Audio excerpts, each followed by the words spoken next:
Hey, what's up, guys? We got Girls' Generation subunit. This is the subunit. TTS. This is Winter Story. Now we've never done Live anything acoustic. Exactly. This is a live acoustic. We've done That's some of the interesting. live stuff. We've just never done an acoustic We've never version. done an acoustic. That's a good point. This we is haven't. unplugged. Here it is. It's Winter Story. Take one. This came out like 22 hours ago. Seriously? Yeah. I don't know who those two guys are. You? Could just be the recording professionals.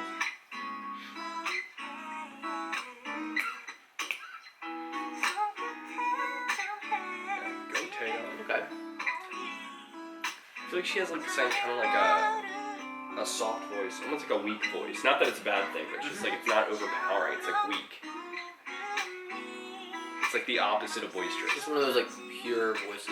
Yeah, small.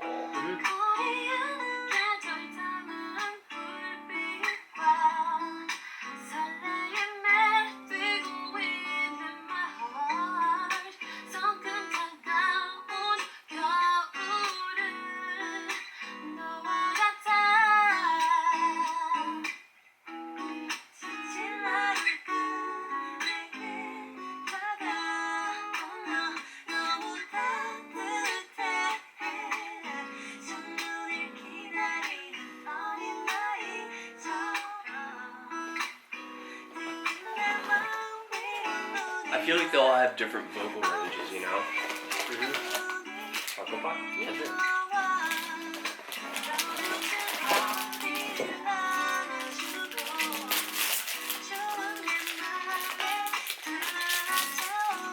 Chocolate shear?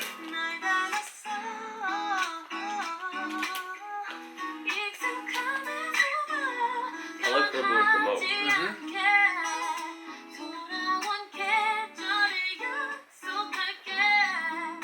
It's a little bit of a raw feel to it. Not that the other two are bad, but I think she's the best one.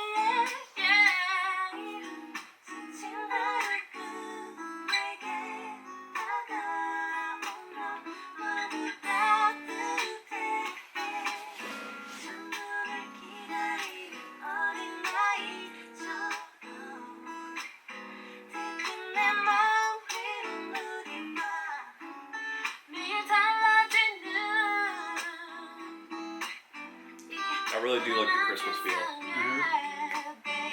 They just had that Christmas song the other day. Dear Santa. Dear Santa.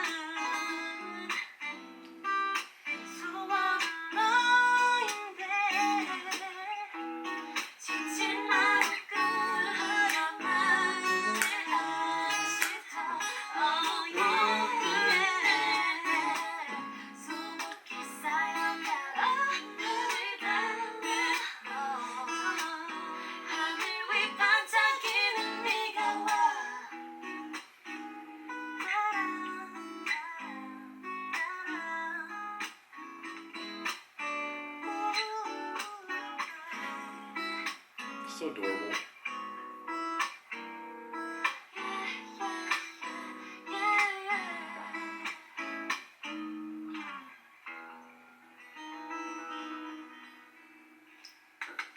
I like that. It's interesting because out of the three, the TTS, I feel like they have kind of an interesting dynamic. I feel like some of them are very like about being in the camera face. Some of them are like really about being in the back. Some of them are just sort of there and it's okay.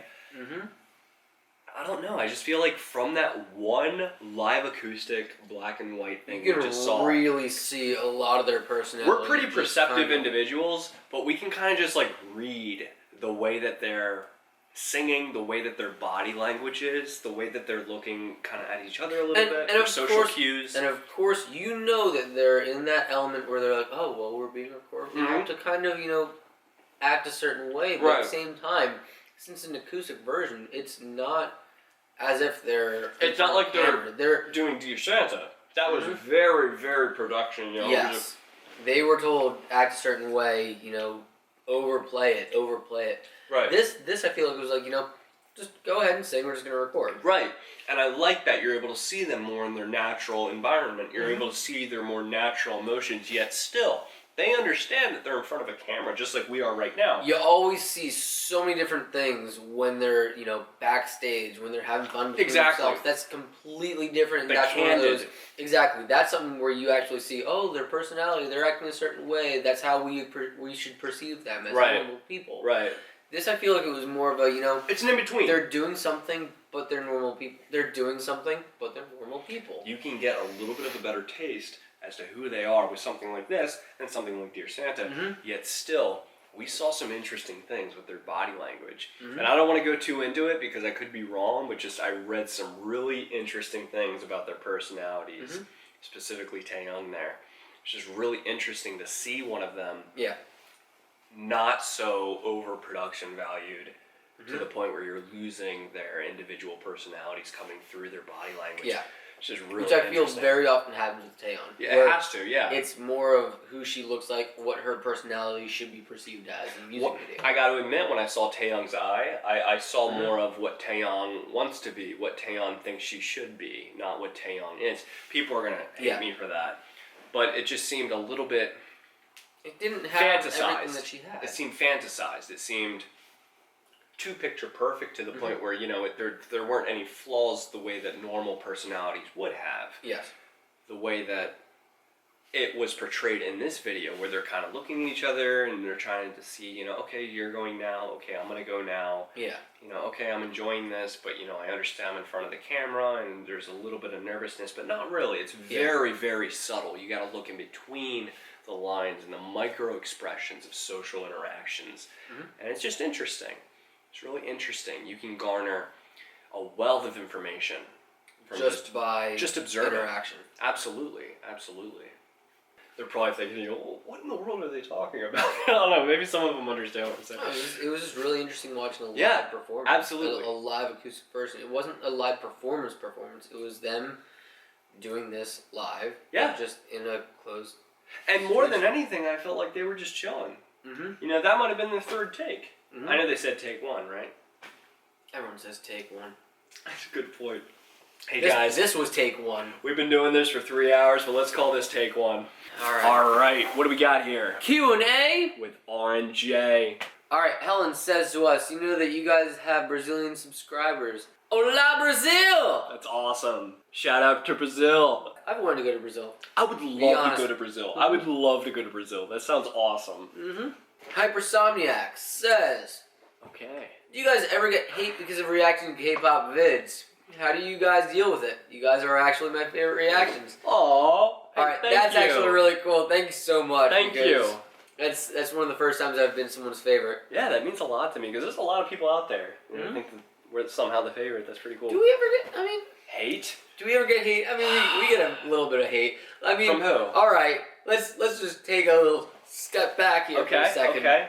We did Taeyeon's eye the second time. And we got a lot of hate for that. We did! We got a lot of hate the first time. Do we want to tell them what we actually meant by that? I think we should. Okay, it was literally this simple. We thought one time, we were like, you know what? What if we release a Taeyeon's eye? Again. Literally, it was not complex. There was no deep theory behind it. It was as simple as, oh, that was a good music video, Taeyong's eye. Wait, what if we did it again and we just acted like we had a completely different reaction? It was 3 a.m. the first time. Let's do it again. It was 3 a.m. and we were like, let's react to it again. And we were so punchy, we were having way too much fun with it. We're like, what if we cry at the end and all that? What if we make it really intense? It was honestly just a joke for us. It didn't mean anything deeper than that. We had so many ideas with that one. We were thinking, what if we do it like once a month? What if we do it in a different scenario? What if we have completely radically different views on it? One where I agree and you disagree. One where it's one of those, it could be this, it could be that. Dude, and the theories alone were just fantastic. Remember those? People thought it was like us trying to get back at fans for not reacting a certain way. It was hilarious. I loved it. We just thought, you know what? Heck, why not? Let's just do another one. Theories. I enjoyed that. We could have run with some of those theories. We could have. Actually what you guys thought it it was. But we could have started agreeing with every single one. We actually understood for a moment what it felt like to do those EXO path code teasers. Yes. Where everyone has all the fan theories. And they're probably thinking, we don't even know what this means. But yeah, it was phenomenal. And, we're not going to do that necessarily again, but we really enjoyed the fan theories. Yep. What were we even talking about? So do we get any hate from the K-pop reactions? Yeah. Yes, we get a little bit of hate every once in a while. But, it's always fun to see what people agree with us and disagree with us on. It would be like, at the very most, the hate would be like, wanting us to react to different things and being like, why didn't you react to this and stuff like that, which is fine because we'll eventually get around to it. Or people not liking the opinions that we have, thinking we all have opinions. Yeah, like when I'll bash some something. Some of them are right, some of them are wrong. Some people should just keep their opinions to themselves. And I'll give my opinion on whether I like something or I don't. I'm not very filtered. I say what I mean and I mean what I say. And if you don't agree, that's your opinion and that's fine. So, in terms of hate, I feel like it doesn't really go that far. We have a fairly awesome fan base. Yes. Fairly awesome. I mean, I don't know if there's a single fan base out there that's better than ours. Very loving. We got lucky, man. In terms of percentages, we only get, 12 downvotes every once in a while? And those are just out of love. Maybe 30. I feel like most of the downvotes are just people saying like, I wish you would have reacted to this, which means they still want you to do something else. Or it's just someone that loves another K-pop reactor so much they go through every other K-pop reactor and give them thumbs down. So they don't even know you, so it's fine. Exactly. You're our loyal fans. That's the one thing that matters. That's that you guys are our pride and joy. You guys keep us going. The reason we keep doing this. It's really cool. Just getting your feedback, getting your opinions on things, getting your suggestions, because that's the one thing that drives me. It's like what can we do next? Absolutely. How can we one up this? Yeah, absolutely. Well, hey, thank you so much for your questions. Comment, like, subscribe. And we will see you in the next video. Peace.